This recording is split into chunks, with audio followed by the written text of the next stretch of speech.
Bueno, Japón es el segundo país en el ranking de equidad de ingresos, es la tercera economía mundial.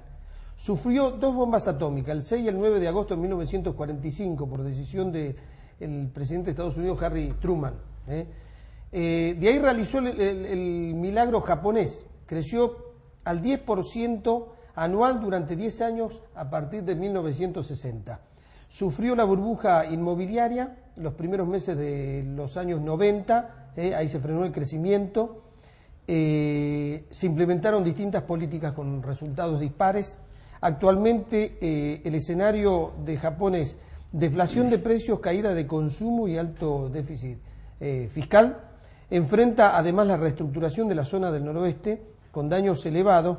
Entonces la pregunta que nos hacemos es ¿qué impacto va a tener esto en el comercio mundial y cómo puede repercutir en Argentina? Daniel Abad, ¿cómo te va? ¿Cómo estás? Buenas noches. Bueno, contame, tu análisis, ¿qué debemos esperar de esto? Mirá, bueno, estamos hablando sobre la tragedia, ¿no? O sea, no sabemos todavía qué es lo que pasa, ni qué pasa con los reactores nucleares, es decir, todo lo que podamos decir ahora quizás sea poco mañana, ¿verdad? Sí. Japón, como vos decías, es la tercera economía mundial, representa el 10% del PBI a nivel global. Es el segundo tenedor de bonos, y esto explica un poco el tema de los mercados, la locura de los mercados ahora, es el segundo tenedor de bonos de Estados Unidos, después de China, o sea, bonos del Tesoro de Estados Unidos. Es el pánico de las bolsas, ¿verdad?, en el sentido de que salgan a vender alocadamente, digamos, los títulos públicos, con lo cual se va a producir un desplome financiero, ¿no es cierto?, porque, te vuelvo a repetir, es el segundo país que tiene títulos de los Estados Unidos. Fuera de la bolsa de Nueva York, la bolsa de Tokio la más importante. No, los tenedores de títulos. O sea, pero además la bolsa como volumen. Andan por ahí, andan por ahí. Bien. Entonces, Japón, de alguna manera, es el gran exportador de tecnología, de chip, digamos, qué sé yo, los celulares, Los superconductores, los automóviles, ¿no es cierto?, de las marcas más renombradas, son japoneses, con plantas diseminadas en todo el planeta, y, digamos, Japón representa para Asia, ¿verdad?, en el comercio, por ejemplo, con China, es un comercio que representa aproximadamente el 60 al 70%. Claro. Es decir, que el flujo comercial, ¿verdad?, es muy grande entre esas dos naciones. El tema es qué es lo que va a pasar, cómo va a encarar Japón. Como vos bien decías en la introducción, Japón pudo sobreponerse a Nagasaki y Hiroshima, ¿verdad? Una especie de plan Marshall, por decirlo de alguna manera, con una fuerte inyección de fondos, presencia del Estado, que le permitió llevar adelante lo que se llamó el milagro japonés. Es de esperar que ahora pase lo mismo. Ahí está dividido un poco los análisis internacionales. Si vos lees, qué sé yo, a Paul Krugman tiene una idea, la gente que trabaja más sobre la ortodoxia tiene otra idea. Algunos dicen que no van a salir muy pronto, que va a necesitar mucho tiempo, que va a haber que hacer una serie de ajustes, y otros dicen, lo cual yo comparto, que inyectando una fuerte cantidad de fondos, una especie de política keynesiana nuevamente, ¿verdad?, va a permitir que Japón pueda nuevamente salir adelante, ¿no es cierto?, en el escenario mundial. Bien, como antecedentes tienen el hecho de una gran cooperación entre el Estado y las industrias, un país con una alta productividad y con un dominio de la tecnología muy importante, que no son datos menores a la hora de pensar en una reconstrucción. Si vos tomás los 30 años gloriosos del capitalismo, que van desde la Segunda Guerra Mundial hasta los años 70, que se produce el problema del petróleo, Estados Unidos termina abandonando el patrón oro en 1971 y todo lo demás, en esos 30 años el mundo experimentó tres tipos de capitalismo. El anglosajón, ¿no es cierto?, que digamos un capitalismo más liberal, por decirlo de alguna manera, el capitalismo de Europa, con una fuerte presencia del estado de bienestar, y el capitalismo japonés, que es un capitalismo más corporativo, de una sinergia entre Estado y corporaciones. Fíjate vos que las fábricas automotrices son las que explican un poco, digamos, el boom automovilístico mundial. Esa sinergia entre la corporación y el Estado japonés es lo que permitió el otro tipo de capitalismo. Es decir, en el mundo se desarrollaron esos tres tipos de capitalismo. Tenemos que aclararle a la gente. Toyota, la empresa productora de automóviles, es la más grande del mundo. Es la más grande del mundo.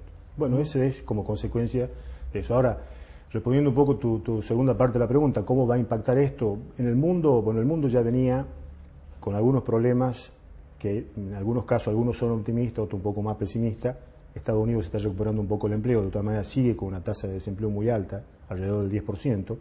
¿Esto qué podría pasar? Podría pasar que Estados Unidos decida bajar la tasa de interés, pero frente al temor que experimentó el tema de los bonos, los mercados financieros, los mercados bursátiles y todo lo demás, Estados Unidos acaba de tomar la decisión que no va a tocar las tasas de interés. Europa está muchísimo más complicada, ¿no es cierto? Más que nada los PICs que se llaman, las siglas que representan Portugal, Grecia, Irlanda y España. Para que vos tengas un dato que es escalofriante, España tiene en la banda etaria hasta 25 años el 40% de desempleo. Te reitero, 40% de desempleo es una tragedia enorme. Una tragedia social. Una tragedia social enorme, sí, que en esa banda tengan el 40%. Esto, digamos, yo creo que van a ir a la larga a abandonar el euro, porque es la única forma, digamos, de recuperar autonomía y la política monetaria. Y ahora se suma el tema de Japón, que de alguna manera el tema de Japón no se sabe cómo va a terminar, todavía no terminó la tragedia, como para empezar a pensar en la reconstrucción. Está bien. Lo que estamos haciendo es pensar en voz alta, como vos decís, los acontecimientos pueden desactualizar en 24 horas el análisis que estamos haciendo, pero no podemos dejar de hacerlo. Ahora, hay que tener en cuenta, por ejemplo, lo siguiente, cuando decimos Japón dentro del comercio mundial, no solo, tiene un gran flujo económico con China y lo tiene con Estados Unidos, sus dos principales países que tienen flujo. Puede afectar a un país que tenga comercio con la Argentina, por ejemplo, lo va a golpear a Brasil. Hay tres cosas que hay que mirar, digamos, en el sentido de que vos tenés, por un lado, ellos son los principales importadores de maíz. Están dentro de los 5 importadores de soja y trigo, dentro de los 5 países exportadores de soja y trigo, o sea que nos toca por el lado del comercio nosotros. Y si vos a eso le sumás la volatilidad del petróleo por todo el problema en el norte de África, es un cóctel bastante explosivo que hay que estar muy atento. ¿Por qué? Porque ahí sí nos afecta directamente a nosotros, en el sentido de que, primero, se pueden ver afectados los precios de las materias primas internacional. El dólar se fortalece y cae el valor de la soja, para hacerlo en una relación directa, ¿no es cierto? Aumenta el petróleo, cae el valor de la soja. ¿Qué significa eso? Menos dólares para el país. Al entrar menos dólares tenemos muchos problemas, ¿no es cierto?, en la balanza comercial, que de por sí ya viene disminuyendo porque han aumentado las importaciones. También tenemos menos recaudación, porque las sojas son las proveedoras, digamos, mayoritariamente junto con la inflación de la recaudación, un gran porcentaje de la recaudación fiscal. Y además, por el lado del gasto, el petróleo cuando sube a nosotros nos genera un agujero porque tenemos que aumentar los subsidios, porque nosotros subsidiamos los derivados del petróleo.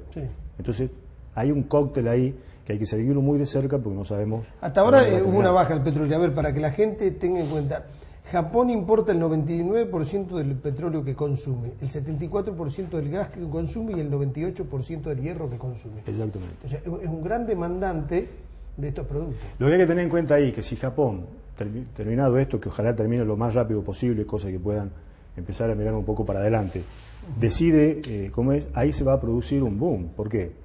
Porque en el corto plazo tiene caída de todo, tiene caída de producción, caída de consumo, caída de recaudación, caída de PBI, caída de todas las variables macroeconómicas, ¿no es cierto?, que hay. Ahora, en el mediano y largo plazo se tiene que reconstruir, es decir, tiene que construir de nuevo las carreteras, los puentes, las centrales nucleares, los puertos. ¿Eso no ayuda a reactivar la economía? Es como un plan Marshall. Bien. Lo que pasó en Europa después de la Segunda Guerra Mundial lo va a reactivar. Ya lo hicieron una vez, o sea que no es de descartar que lo hagan una segunda vez. Ahora, no hay que dejar de lado la realidad que está Japón, lo que yo decía.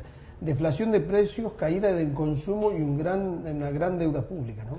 Una gran deuda pública que no es tan preocupante porque, porque es creíble. Porque son países soberanos creíbles, es decir... No por el porcentaje, debían varias veces su Producto Bruto. Qué sé yo, Italia debe el 150% de su Producto Bruto, para darte una idea. O sea, no son países que en algún momento, como en la historia nuestra, entraron en default, dejaron de pagar la deuda o algo por el estilo. No, son países que más o menos mantienen, ¿no es cierto?, una coherencia y un cumplimiento en sus obligaciones. Japón no llega está cerca del 90%, estaba el endeudamiento, ¿verdad? Entonces, por el lado del endeudamiento yo no lo veo como un problema. Lo que veo como un problema es qué tiempo le va a llevar a Japón reconstruir toda la infraestructura.